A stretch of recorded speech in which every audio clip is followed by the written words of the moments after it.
kami Tuhan Yesus, bahwa kami mau setia sampai akhir hidup kami mengiring Tuhan.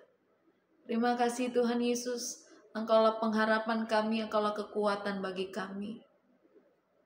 Terima kasih untuk kebaikan-Mu di dalam hidup kami. Terima kasih untuk kesempatan saat ini Tuhan. Kami mau belajar daripada firman-Mu. Biar Engkau Tuhan menuntun kami, memberikan kami rema yang baru. Lewat perenungan hari ini Tuhan Yesus, kami boleh semakin hari diperbarui. Terima kasih Bapa. Bersabdalah di dalam nama Yesus, haleluya. Amin. Shalom Bapak Ibu dan Saudara-saudari, kita berjumpa kembali di dalam perenungan intim dengan Allah, yang pada kesempatan ini akan membahas mengenai kasih setia Tuhan itu baik. Firman Tuhan yang akan kita pelajari bersama terdapat pada Mazmur 25 ayatnya yang ke-8 dan Mazmur 40 ayatnya yang ke-6. Berikut adalah firman Tuhan di dalam Mazmur 25 ayatnya yang ke-8. Tuhan itu baik dan benar, sebab itu Ia menunjukkan jalan kepada orang yang sesat. Firman Tuhan di dalam Mazmur 40 ayatnya yang ke-6 mengatakan demikian. Banyaklah yang telah Kau lakukan ya Tuhan Allahku, perbuatan-Mu yang ajaib dan maksud-Mu untuk kami. Tidak ada yang dapat disejajarkan dengan Engkau. Aku mau memberitakan dan mengatakannya, tetapi terlalu besar jumlahnya untuk dihitung. Bapak, Ibu, dan Saudara-saudari, kasih setia Tuhan merupakan salah satu tema sentral di dalam Alkitab yang menegaskan karakter Allah sebagai Allah yang baik, benar, dan penuh anugerah. Dalam dunia yang sering diwarnai oleh kesetiaan manusia yang rapuh, semu, dan sering bersifat transaksional, mungkin sekali kita akan kesulitan di dalam memahami kasih setia Tuhan. Sebuah kasih agape yang diberikan kepada umatnya yang sebenarnya tidak layak menerima. Namun melalui perenungan firman Tuhan pada kesempatan ini, kita dapat melihat bahwa kasih setia Tuhan adalah suatu fondasi yang teguh bagi umatnya. Kasih setia Tuhan bukanlah hasil dari usaha manusia, tetapi murni anugerah Allah yang kekal dan tidak tergoyahkan.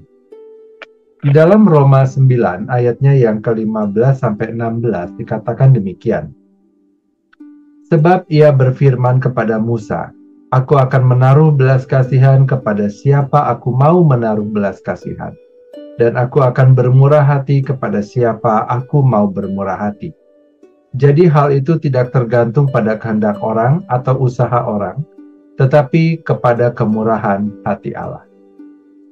Oleh karena itu kasih setia Tuhan tidak dibatasi ataupun dipengaruhi oleh siapapun, melainkan kedaulatan Allah sendiri. Dan kita yang diberikan anugerah kasih setia Tuhan, berarti kita menerima hal yang sangat baik dari Tuhan. Bapak, Ibu, dan Saudara-saudari, kebaikan Allah menunjukkan sifatnya yang murah hati dan penuh kasih terhadap ciptaannya. Sementara kebenaran Allah menunjukkan keadilan dan kesetiaannya kepada janji-janjinya.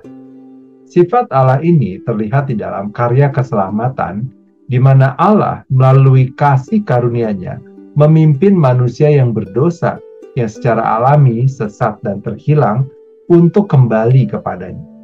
Ini menegaskan bahwa keselamatan adalah inisiatif Allah, bukan manusia. Hanya oleh anugerah saja, sola gratia. Allah tidak hanya menetapkan hukum atau jalan kebenaran, tetapi juga secara aktif menunjukkan jalan itu kepada orang yang sesat. Ini mengimplikasikan tindakan Allah dalam wahyu khusus, terutama melalui Yesus Kristus yang menyatakan dirinya sebagai jalan dan kebenaran dan hidup. Yohanes 14 ayat 6. Dalam kaitannya dengan perbuatan ajaib Allah sebagaimana dinyatakan di dalam Mazmur 40 ayat yang ke-6, mencakup karya penyelamatannya yang konkret. Karya terbesar Allah adalah penebusan melalui salib Kristus. Melalui salib, Allah menyatakan kasih setianya yang melampaui semua perbuatan manusia, menggambarkan kasih yang tidak bersyarat dan kekal. Rencana Allah tidak terbatas pada waktu dan ruang, tetapi kekal. Rencana ini menyatakan bahwa Allah memegang kendali penuh atas sejarah manusia dan ciptaan, termasuk pemeliharaan umatnya di tengah penderitaan.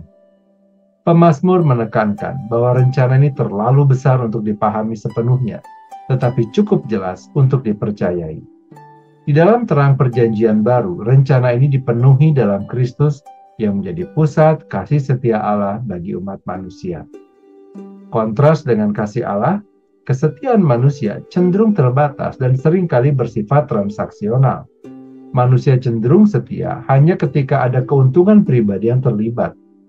Ini terlihat dalam hubungan antara manusia maupun dengan relasi dengan Allah. Ketika doa tidak dijawab sesuai harapan, atau ketika penderitaan melanda, kesetiaan manusia kepada Allah sering goyah. Namun kasih setia Allah tidak pernah berubah. Bahkan ketika manusia tidak setia, Allah tetap setia. 2 Timotius 2 ayat 13. Bapak, Ibu, dan saudara-saudari, bagaimana respons kita terhadap kasih setia Tuhan yang baik yang telah dianugerahkan kepada kita? Yang pertama adalah hidup dalam ketergantungan kepada Allah. Yang kedua, bersyukur senantiasa atas perbuatan ajaib Tuhan. Mazmur 40 ayat 6 mengingatkan kita untuk selalu merenungkan perbuatan Tuhan yang ajaib. Orang masa kini sering terjebak dalam rutinitas dan melupakan bagaimana Tuhan bekerja dalam kehidupan mereka. Melalui doa syukur dan kesaksian, kita dipanggil untuk mengingat dan memberitakan kasih setia Tuhan yang terus-menerus memelihara kita. Yang ketiga, meneladani kasih setia Allah. Kasih setia Tuhan menjadi teladan bagi kita untuk menunjukkan kesetiaan kepada sesama, baik dalam keluarga, gereja, maupun masyarakat. Yang keempat, mengandalkan janji kekal Allah. Kesetiaan Allah yang kekal memberikan pengharapan bagi orang percaya. Dalam dunia yang penuh ketidakpastian, setiap orang percaya dapat bersandar pada janji bahwa Allah memegang kendali atas hidup mereka. Pengharapan ini mendorong kita untuk tetap setia kepada Allah, meskipun keadaan tampak sulit. Bapak, Ibu, dan saudara-saudari, kasih setia Tuhan adalah inti dari karakter dan karyanya, sebagaimana dinyatakan dalam Mazmur 25 ayat 8 dan Mazmur 40 ayat 6 yang kita pelajari pada hari ini. Di tengah keterbatasan dan ketidakkonsistenan manusia, kasih setia Allah tetap teguh dan kekal. Sebagai respons, setiap orang percaya dipanggil untuk hidup dalam kebergantungan kepadanya, bersyukur atas karyanya yang ajaib, meneladani kasih setianya dalam hubungan dengan sesama. Dalam kasih setia Tuhan, kita menemukan penghiburan, bimbingan, dan pengharapan yang melampaui segala sesuatu. Kasih setia Tuhan itu baik, dan ia tetap selama-lamanya. Mari kita berdoa. Bapa yang baik, kami berterima kasih dan bersyukur kepada Tuhan untuk kebenaran firman-Mu yang telah kami pelajari pada hari ini, yang kembali mengingatkan kami bahwa Engkau adalah Tuhan yang baik. Kami bersyukur Tuhan untuk kasih setiamu yang tidak pernah berkesudahan atas setiap kami.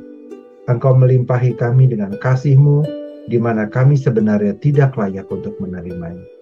Kami memohonkan kemurahan Tuhan untuk memberkati kami dengan hikmat, agar kami dapat benar-benar menyadari kasih setia Tuhan dalam hidup kami, sekalipun kami terkadang tidak dapat memahaminya.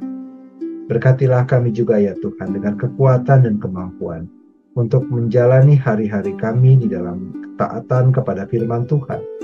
Biarlah hidup yang kami jalani dalam kesementaraan ini adalah sebuah kehidupan yang dapat berkenan kepada Tuhan. Terima kasih Bapa, kini kami memohonkan kembali kepada Tuhan, kiranya Engkau memberkati kami dengan segala kebaikan dari Allah Bapa, cinta kasih dari Tuhan Yesus, serta persekutuan dengan Allah Roh Kudus, yang memberkati dan menyertai kami sampai kedatangan-Mu yang kedua kali. Di dalam nama Tuhan Yesus kami berdoa. Amin. Demikian pembacaan firman Tuhan dan perenungan intim dengan Allah pada kesempatan ini. Sampai bertemu kembali di dalam perenungan intim dengan Allah berikutnya. Tuhan Yesus memberkati.